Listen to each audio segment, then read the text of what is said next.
I heard that the contract just kind of ran out, huh? You know what? That's what happened. It went down in a way that was not only disappointing, but that kind of pissed me off. But it was just one of those things that ran out, never got contacted, not a goodbye, not a thank you, not a good luck, not anything like that. Why is that? And it's really, really weird considering the family history. Just 3 years into his career after having the biggest year for a wrestler in history in 1999, Rock cemented himself as the biggest wrestling star in the world. By the end of 2000, after setting more unreachable all-time records, transcending the industry to the forefront of mainstream media, and taking the business to its all-time peak creatively and financially, Rock was now turning from a famous wrestler to a celebrity that was also wrestling. Offers from all genres of entertainment were soon to follow. An appearance on the 70s show in February '99 led to the series' highest-rated episode in history. A first-time ever milestone hosting of Saturday Night Live led to the series' highest-rated episode in years. Microsoft owner Bill Gates wanted to present the Xbox, the company's new flagship console, to the world for the first time with Rock as the lead representative.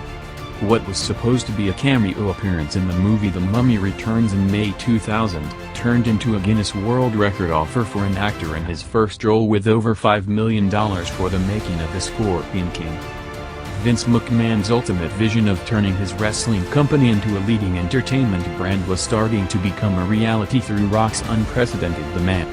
Mid-2001 to March 2002 was a defining time in Rock's career. More than anything that was happening on screen was the grueling schedule of going back and forth between movie sets for added shooting of scenes for The Scorpion King, in addition to the wrestling schedule, having no days off for months.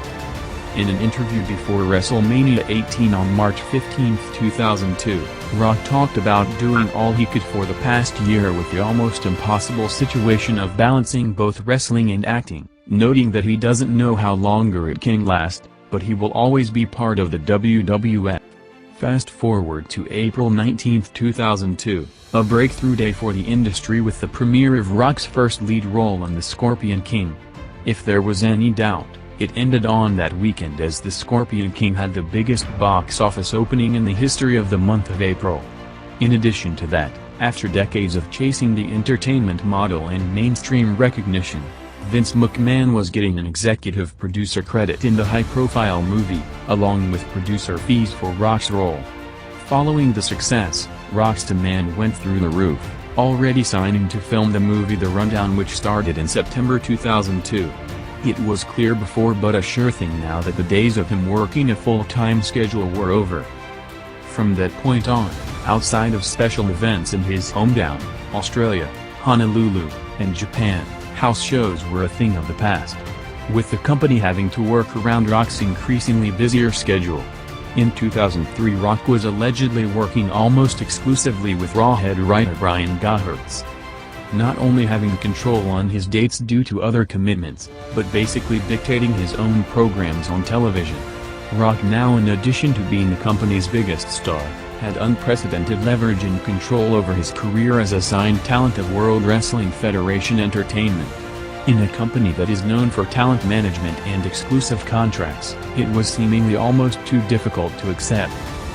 During that period, Rock was still the company's biggest drawing attraction, with him drawing show peak ratings with big viewership increases for his television segments, the highest pay-per-views of the year, biggest gates, and the most promotion from the company to sell the shows on. Rock's last major program of the era was the reuniting of The Rock and Saw Connection vs. Evolution, with the bulk of pay-per-view marketing and promotion built around the feud, along with the main event segments on Raw leading into the show as the headliner match for the highly successful WrestleMania 20 event. Great for me. Vince doesn't give away anything for free. I know he doesn't, no. We did give Rock a license to use the name The Rock for Hollywood and things of that nature. A few weeks after the event on April 2, 2004, during an appearance on The Howard Stern Show, Rock confirmed that he's allowed to use the name The Rock for outside projects. When the surprised Stern asked about the unprecedented situation of McMahon giving a performer the rights, Rock noting their close relationship and that he didn't have to buy the name as they agreed to it after a private conversation.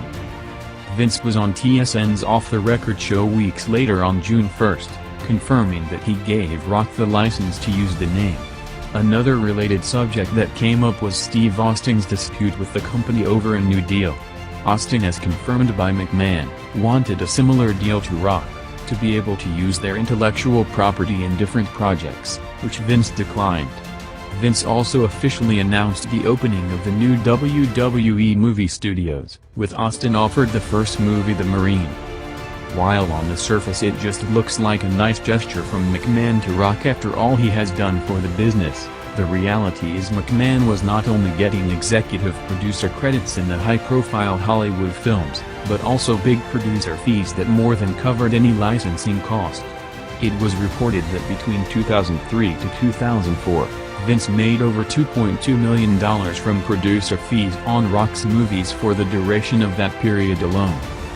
In a big surprise, Pat Patterson, one of the most influential people in company history and Vince McMahon's right-hand man for decades, resigned from the company in October. Allegedly one of the rumored reasons was a long-time dispute with Triple H. Hunter, who was now a year into his marriage with Stephanie, was gaining more power backstage. Patterson was reportedly openly criticizing Triple H's role on the Raw brand in production meetings, noting Hunter's dominance to declining numbers. With them already having a tense relationship from years earlier, as Patterson was always known as Rock's guy. One wrestler allegedly said that there was always envy and animosity from Hunter's side due to Rock skyrocketing past him, and saw Pat as a rival, which Hunter later denied. During an interview on Fox Sports, Vince publicly said that he didn't agree with some of Rock's movie roles lately, referring to the Be Cool movie. With perhaps the biggest point coming out of the interview was Vince cryptically saying that they wish him well in the future. Rock made several surprise appearances throughout the year, boosting viewership for his return segments, the last of them on the August 23 Raw. With WrestleMania 21 coming from the LA Staples Center in April, promoted with the tagline of WrestleMania Goes Hollywood, a Rock headline match seemed like a perfect fit. Rock reportedly pushed for dream matches with Sting and Randy Savage since the start of the year. 2 years earlier, in late 2002, when Bill Goldberg was not sure about signing with the company, Rock organized the crucial Goldberg-McMahon meeting that led to his signing. It seemed like a similar situation could be pulled off again, as there was talk about a deal to potentially make it happen. Turns out, that was only the case on the surface.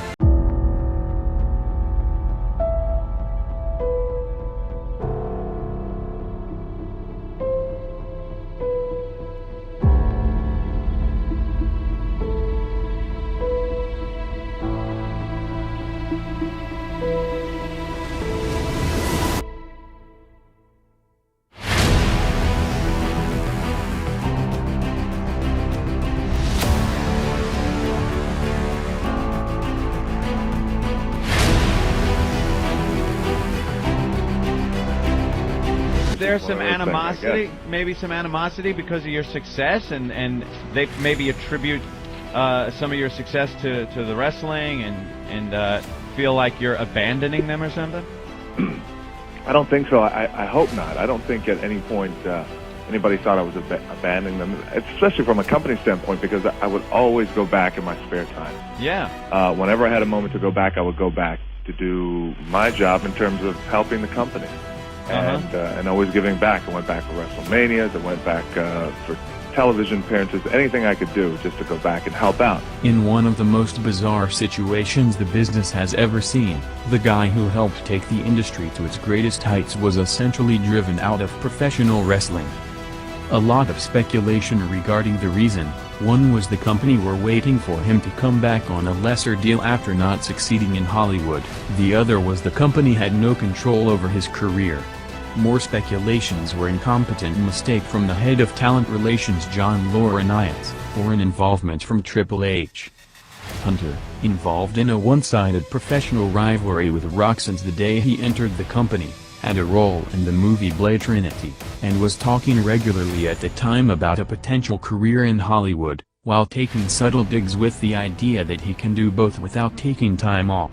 Can movies make a huge difference to the WWE?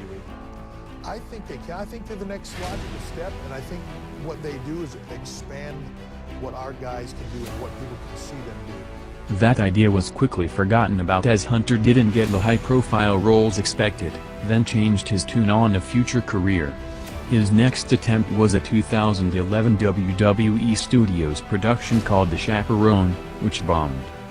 On the wrestling side, Hunter's programs were routinely overshadowed whenever Rock returned, either for an appearance or building a match, which might have played a part. Either way, as everybody realized that it was probably a deliberate decision, WWE continued to push their explanation as administrative oversight, mistakenly didn't resign the biggest star they have on the books. Pretty much giving the public the notion of an inept organization inside that department in the company. Rock thanked Vince for the opportunity in every interview he did since. The first time they met face-to-face since Rock/Raw show, was surprisingly at the WrestleMania 21 after-party. Rock, in a different scenario headlining the event, visited the crew at the Sheraton Universal Hotel. Reportedly was seen in conversations with Vince, JR, and Kurt Angle, praising the crew for the work at the event. Rock and Vince settled things and agreed to work on a handshake deal. Rock's last WWE show was on August 23, 2004, his next would be February 14, 2011. To put things in perspective, between producer fees, pay-per-views, boosted ratings and merchandise, even with a limited schedule, Rock was still at the top of the highest revenue-generating performers list as an individual difference-maker. In an unusual occurrence, on the May 2, 2005 Raw, WWE showed a graphic on the show with Jim Ross and Jerry Lawler wishing Rock a happy birthday. JR said that he talked to Rock earlier today and he can't wait to electrify the crowd again. The first tease of Rock coming back in almost a year was on June 27, coming from the Anaheim Pond, an arena Rock made several of his surprise returns from. The company advertised throughout the show a big surprise partner for Michael and Cena in the main event tag match against Jericho, Christian, and Tomko, which ended up being Hulk Hogan. Raw did a big 4.4 rating, the highest rating in over a year with one of the highest viewership figures in the last 3 years. Rock did an interview with WWE.com in September, talking about the contract situation among other things. Rock said that he wished he could have wrestled Sting in his prime, as that was a match he pushed for and always wanted to have. Along with that, mentioning wanting to work against Rey Mysterio, specifically as a heel in San Diego. In January 2006, Shawn Michaels confirmed in an interview that they tried to make Rock vs. Michaels to headline WrestleMania 22 in Chicago, but said that Rock wasn't interested.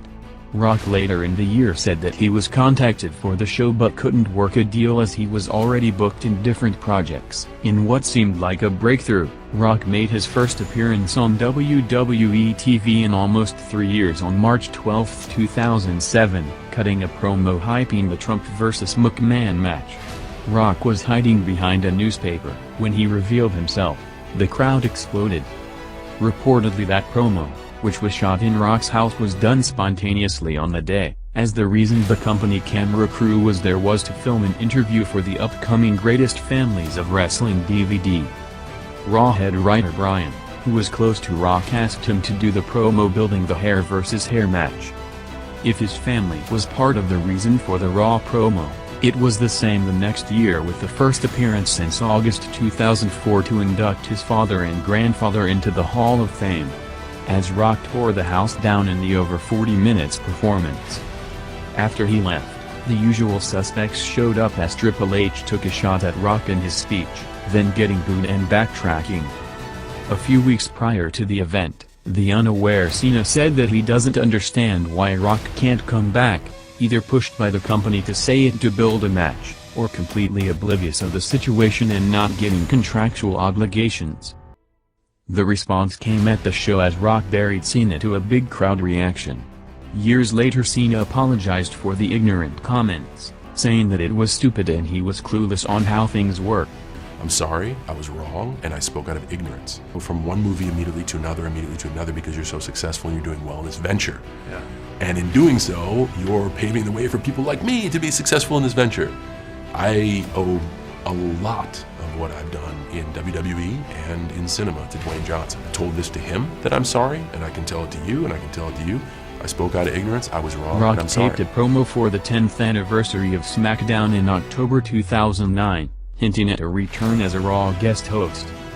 Throughout this entire period, Rock, who practically broke, and holds every single publicly released all-time record in company history, from house show crowds, gates, ratings, pay-per-views, and reigned on top during the industry's greatest time, was routinely discredited in every piece of WWE-produced propaganda. It seemed like an almost deliberate campaign in every DVD or video package produced, to strategically gloss over Rock's factually industry-peaking contribution. A time-tested saying about Vince McMahon's company goes, "You are not allowed to make it on your own." Especially in this case, as it was making it in a world Vince tried to brand-based and get into from the day he took over the company. In what could be seen as another sign of resentment, even as late as August 2010 as the company promoted a movie Rock had a part in, and never mentioned his name on Raw. Rock finally returned in February 14, 2011 and turned the industry upside down, going on to have the biggest money run in history, including 3 record-breaking WrestleManias in a row. On the May 2nd Raw, promoted as a Rock birthday celebration, an emotional Vince McMahon came out to close the show, saying that Rock took the industry to heights never before seen by any performer in history, in a moment that seemed like a perfect closure. Rock said over the years that Vince McMahon is his mentor. With any success Rock has also representing the industry and the proud Vince. With both families going back over 4 generations,